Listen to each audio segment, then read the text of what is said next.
Well, joining us now, Carol Malouf. She's journalist and founder of political communications consultants, the Macarley Advisory Group. Thank you for being with us from the Lebanese capital.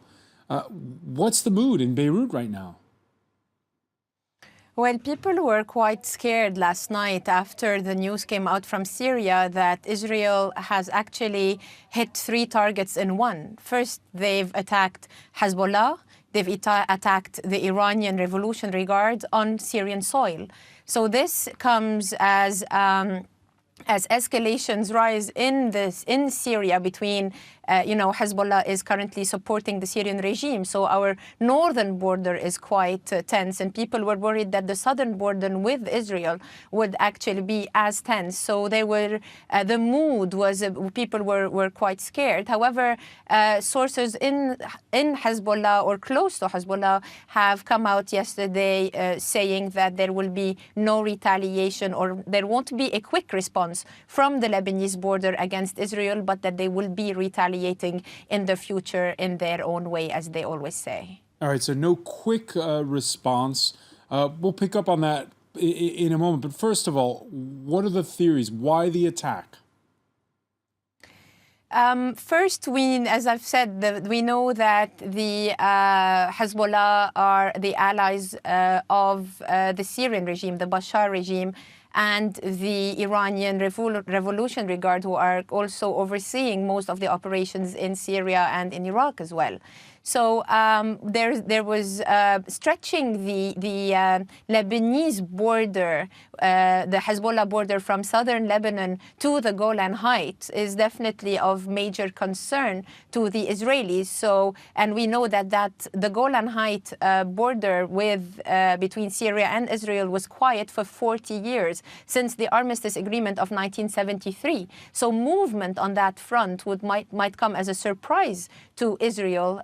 And maybe also Israel was, there's a lot of talk about, infiltration and spies within the Hezbollah ranks. A few months ago, there was a guy in the name of Shawraba. He's a senior commander in Hezbollah who was accused of spying for Israel. So now I think that Hezbollah are looking inside their ranks to find where the infiltrators are, who are their spies, and there's a lot of talk of like spies in the most senior level. So that was quite a blow to Hezbollah and their allies in Syria last night by the Israelis. All right, talk of an infiltrator. And of course, there's an important variable in all this, Carol Malouf. UN peacekeepers are no longer in the Golan Heights. After they found themselves briefly hostages, they pulled out. That means there isn't a buffer zone like there are with blue helmets in South Lebanon. That's true, and the whole Golan Heights that was we've heard a lot of reports coming out that Jabhat al-Nusra, which is the Al-Qaeda affiliate in fighting in Syria, as you've mentioned, have taken the UN peacekeepers in the Golan Heights as hostages. So they've withdrawn now, and it's kind of probably open borders, if it's correct to say that there is no buffer zone. So Hezbollah and the Iranians could be planning a direct threat to Israel. But we know today that Hezbollah is a trans-border and a transnational organization. So there's a lot of talk about retaliation, not necessarily at the borders with Israel, either from Lebanon or from Syria, but it could be done through through sleeper cells like the ones we've seen in Bulgaria, or as you've been mentioning earlier, the 1994 Argentina bombing that was traced back to Iranians, but never proven that Hezbollah had a hand in it. So there is a lot of talk that Hezbollah do have sleeper cells and that they might be activated in retaliation, and not necessarily a full blown out war from the borders on the Golan Heights or in southern Lebanon with Israel in direct confrontation. Also, there are claims of longer range weapons. How founded are these claims, and would Hezbollah use them? This came out when the Secretary General of Hezbollah, Sheikh Hassan Nasrallah, came out earlier this week. He he kind of played the role of being, you know, the regional protector of Lebanon and the region, and he very much brought Israel into the equation, because over the last 4 years everybody was talking about Hezbollah's involvement in Syria against the Islamist groups, and he brought back the Israeli element to the equation, to the whole Middle East scene, and he said that they have more than 100 Fajr rockets, which are long-range missiles, and that was only earlier this week. So this comes from him personally as a threat to the Israelis. So the people here and analysts are saying that might have been, you know, a reaction by the Israelis saying, we are still very much in the game, we are still there, and we are still your enemies. So while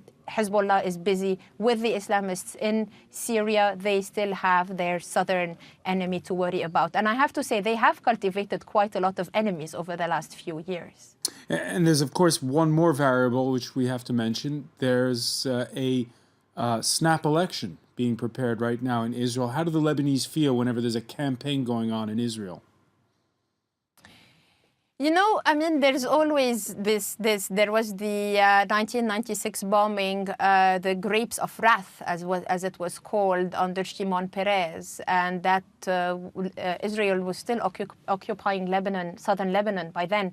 And a lot of people pinned it to the, you know, to raise their popularity in the Israeli polls prior to elections. There's a lot of talk about also the, you know, it happened under Ehud Olmert in the 2006 as well, war, where his popularity was quite low. There is a lot of analysis out there and talk about that, as you have mentioned, that whenever there are polls coming out, the Israelis need to show some force. And usually it's their weakest. Lebanon happens to be the weakest link in the region, so there's always Hezbollah there or Hamas. So we've seen that you know, a lot of wars have been waged over the last couple of years with Hamas, and we've also seen that the Israelis have bombed specific targets inside Syria related to Hezbollah. So I would not be surprised that in a show of force Netanyahu used this. But also what we need to bear in mind that the intelligence gathered by the Israelis for this attack is quite significant and interesting to look at in the future, of like how this happened and how did they know that such senior commanders of the Iranian Revolutionary Guard and Hezbollah were present, and Mournier's son was with them. Because this is a special unit called Al-Radwan unit, which is named after Mournier Senior, Imad Mournier, the current Jihad Mournier's father, who was killed yesterday. So there is a lot of significance in what happened, and it will be unraveled in the next few days, I'm sure. Carol Malouf, I want to thank you for joining us from Beirut. Carol Malouf of the McCarley Advisory Group.